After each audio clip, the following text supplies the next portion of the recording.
multilateral institutions have helped to make our world safer and more prosperous. More than 1 billion people have been lifted out of extreme poverty. Famine and disease have declined. We see shared effort leading to shared prosperity. Pourtant, aujourd'hui, however, today, this multilateral system is under threat.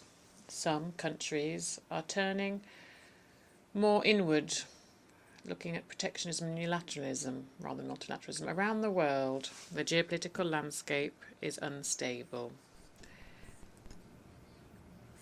Those power is heading towards a way that is undermining, jeopardizing our security and prosperity. We are facing challenges that no country can address alone.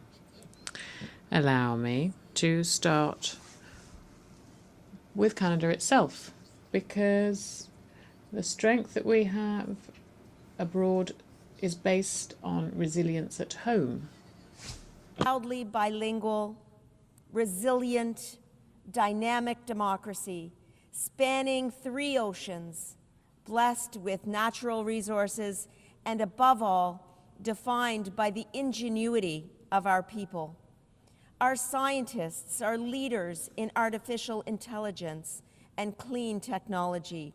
Our workers are partnering in the global energy transition. Our entrepreneurs are advancing critical minerals, agriculture, and digital innovation.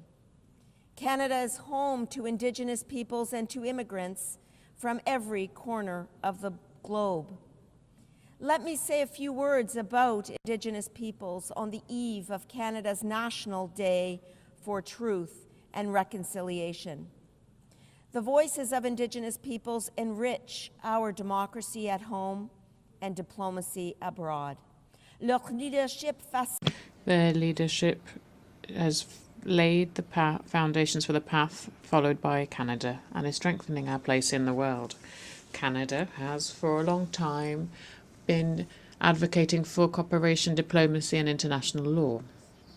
Whether this be a question of promoting peacekeeping operations of the UN during the Suez crisis, or indeed the Ottawa Treaty that prohibits anti-personnel mines, Canada has always been an innovative leader on global issues.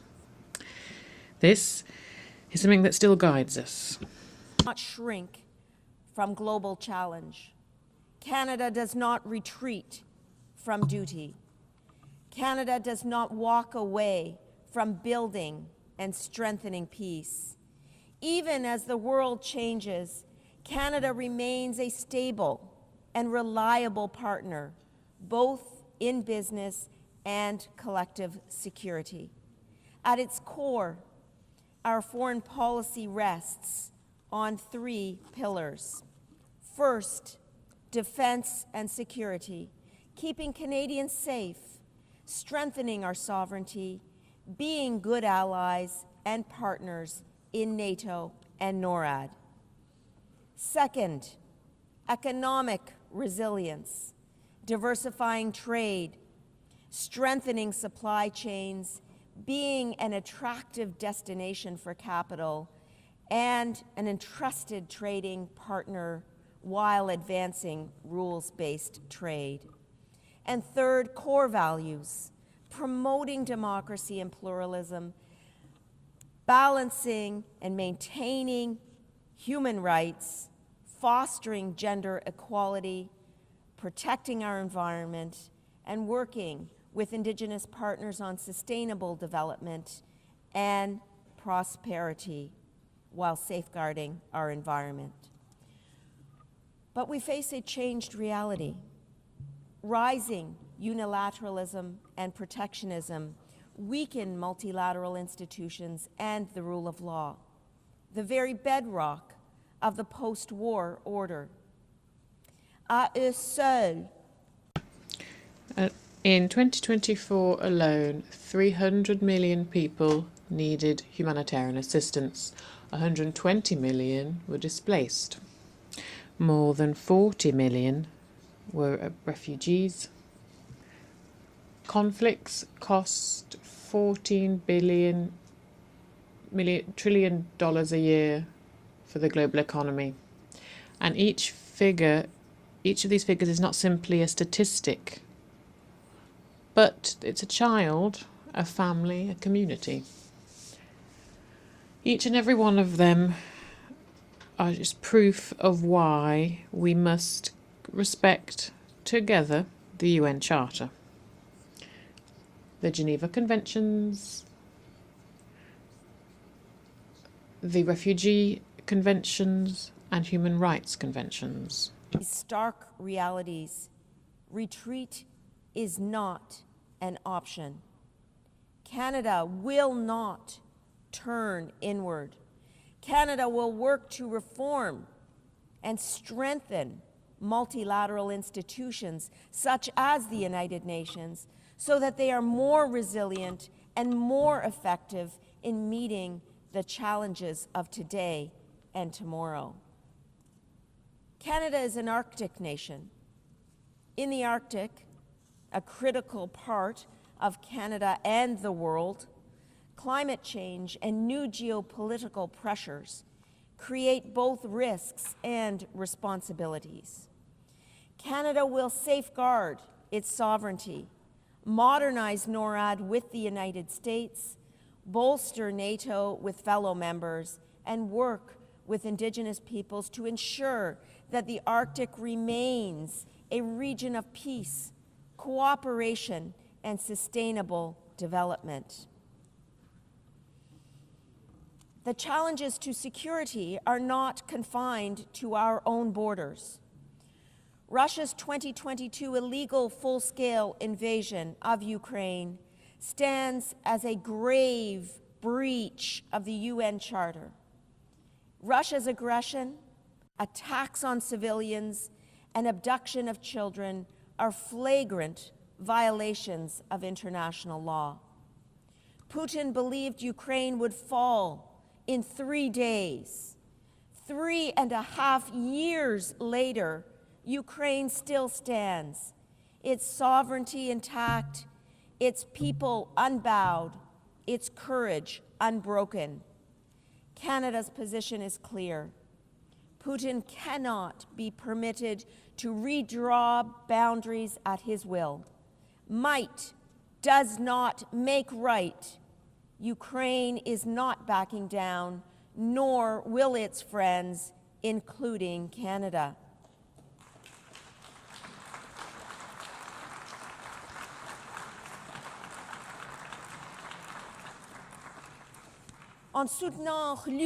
In supporting Ukraine, we are not only defending a nation, we are defending the founding principles of sovereignty, dignity, and peace. Values that unite us all. Canada has already pledged $22 billion of various types of aid to Ukraine, and Ukraine can count on our long-term support. Here at the UN, last week, the Prime Minister Carney and President Zelensky reaffirmed our shared commitments, something that is shared by a large number of you here to bring back Ukrainian children, bring them home. The October 7th terrorist attack by Hamas on Israeli civilians was absolutely horrific. Hamas is a terrorist organization and an impediment to peace. Canada calls on Hamas to lay down its weapons and to release all remaining hostages immediately. The scope of the humanitarian crisis in Gaza is catastrophic and requires urgent action.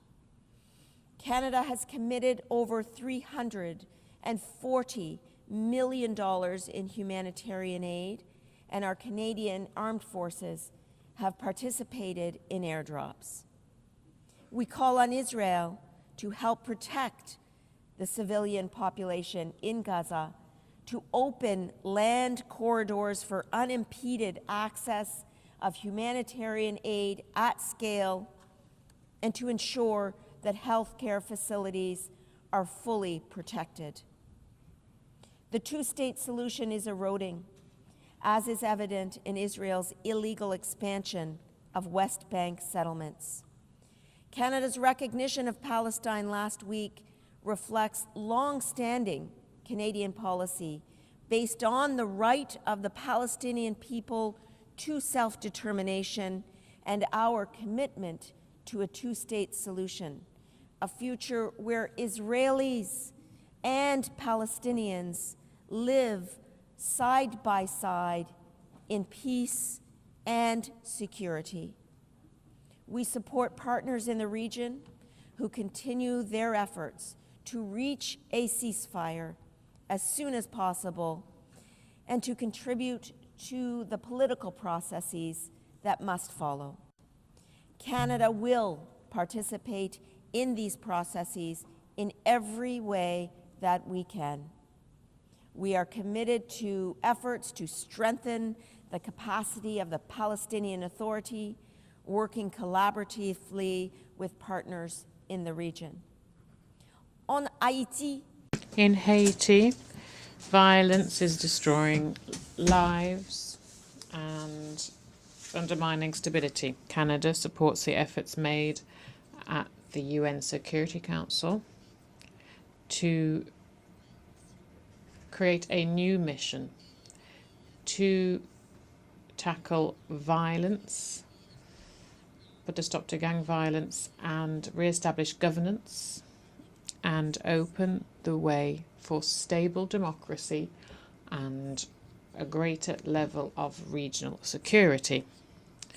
These struggles are not something that happens far away in today's interconnected world. Conflicts, indeed, that break out anywhere in the world affect all of us. Global economy, Canada's diplomacy is also focused on delivering growth and economic resilience for our people. To grow our economy and create opportunities for our businesses, Canada is deepening partnerships in Europe, the Indo-Pacific, the Americas, and Africa.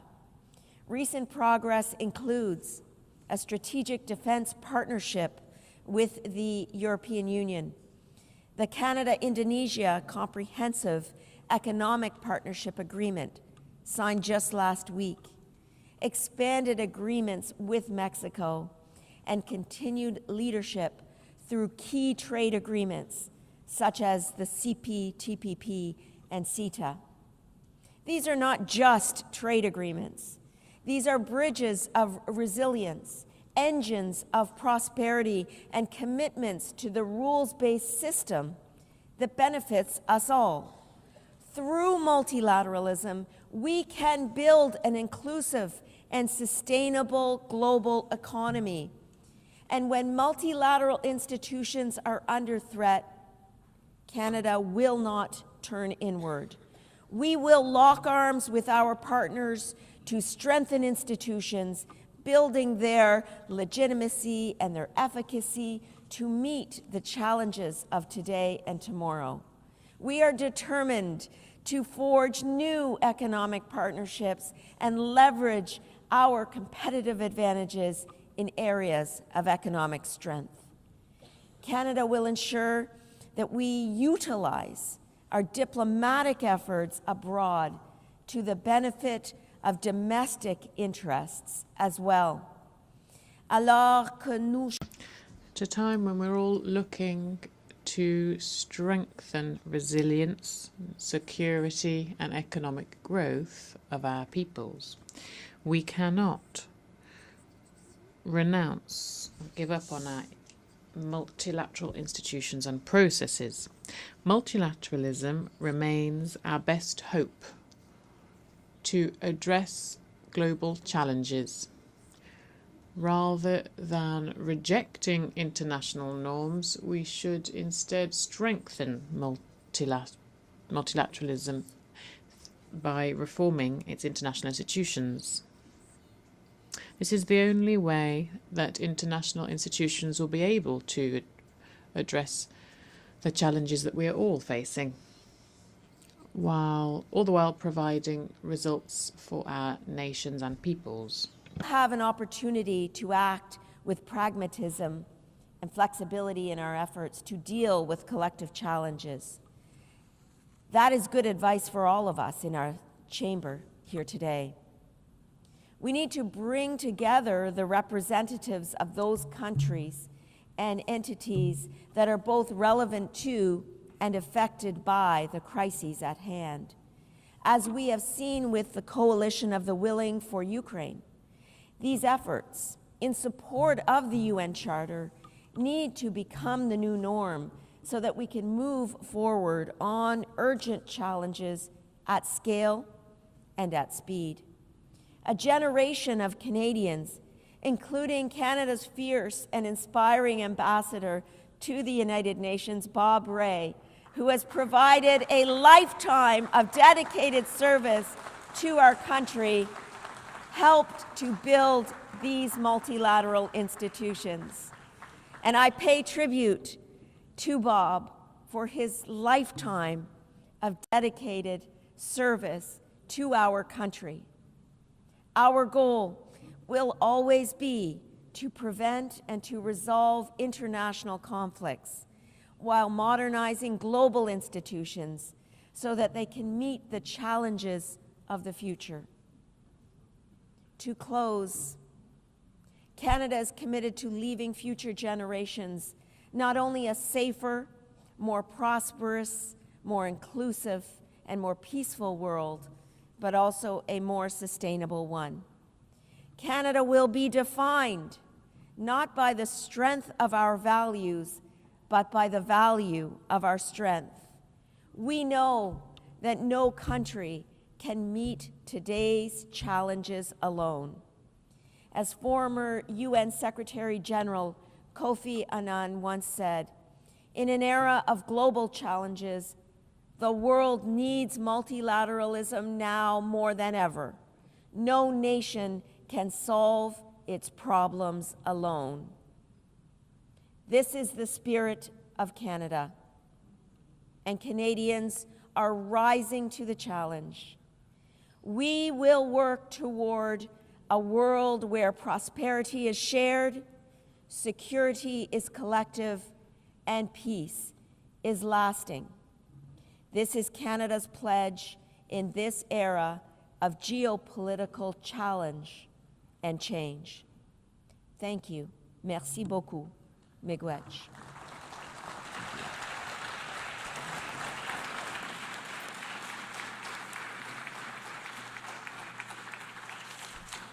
I thank the Minister for Foreign Affairs of Canada.